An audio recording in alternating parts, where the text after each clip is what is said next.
A long time ago, a beautiful girl was born, skin white as snow, lips red as blood, and hair black as ebony. Her name was Snow White. But sadly, her mother passed away shortly after giving birth to her. The king endured his grief and eventually found a new queen. However, the new queen was obsessed with beauty, and she could not tolerate anyone more beautiful than herself. She asked the mirror every day, "Mirror, mirror, on the wall, who is the fairest of them all?" But one day, the queen was filled with anger.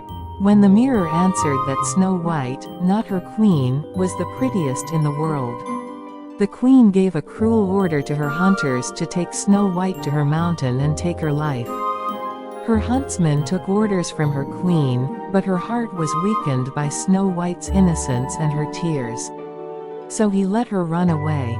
Snow White ran away into the deep forest, where she found a small house where the 7 dwarfs lived.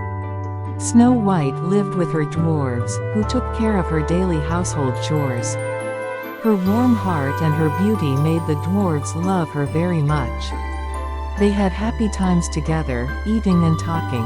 However, the queen discovered through the mirror that Snow White was still alive.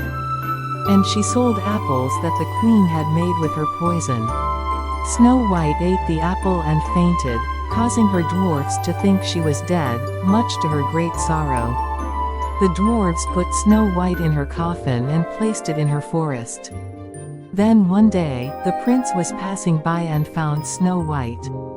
The prince fell in love with Snow White at first sight, and when lifted her coffin, a piece of the poisoned apple that Snow White had swallowed fell out. And Snow White opened her eyes again and came back to life. The prince proposed to Snow White and they got married. And the queen ended up getting her punishment for her own bad deeds. And Snow White and her prince lived happily ever after.